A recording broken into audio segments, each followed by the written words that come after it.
My name is Ryan Kowtecky and I am a prop master. It all starts very similar to every other process with an idea. And then from there, it's up to me to figure out how is that idea gonna become real? How can I make this a tangible product that I can place in the director's hand that he can then give to actors? I was in manufacturing, so I was always taught, do a sketch first, which is where it almost always starts. Steven approaches me and says, I need a hammer. Okay.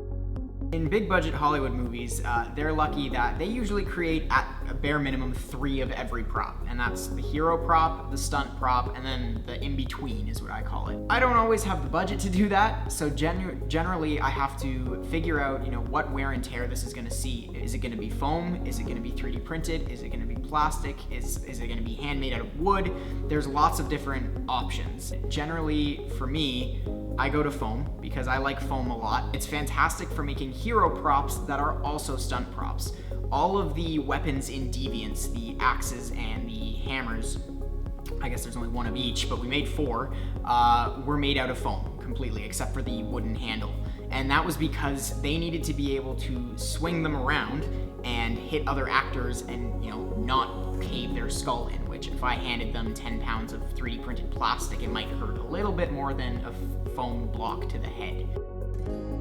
A lot of the stuff that we use, Steven and I quite often will go on 30-40 minute trips to a bunch of different thrift shops just to get stuff for our films, and those are a haven of amazing things for so cheap. All of Deviance's props for the ritual scene were purchased from Value Village and some other thrift shops, and they look great. They're awesome. If I'm looking to 3D print something, I'll often come to the Algonquin College Makerspace where I work. I'm a little biased, it's amazing.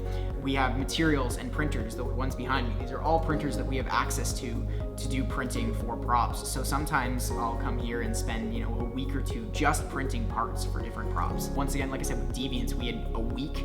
So all of that was just 2D sketches. It was just drawing it out on a notebook. Steven, you like this? Okay, great, I'll draw it full size. And then from there, making it out of foam. It was a lot of fun doing that way as well because it's pure ideas that just come out of our head. It's not, spending hours looking at reference pictures trying to figure out exactly what we want. It's just, this is what you're looking for? Okay, I'll make it. I love, love, love painting it because that's when you take this, whether it's a gray piece or, sometimes we'll have bright green pieces of material and actually putting paint on that and seeing this become what that idea was originally is something really, really special that's hard to describe. Holding an idea is what I like to call that. And it's really, really an important part of the process and a satisfying part of the process.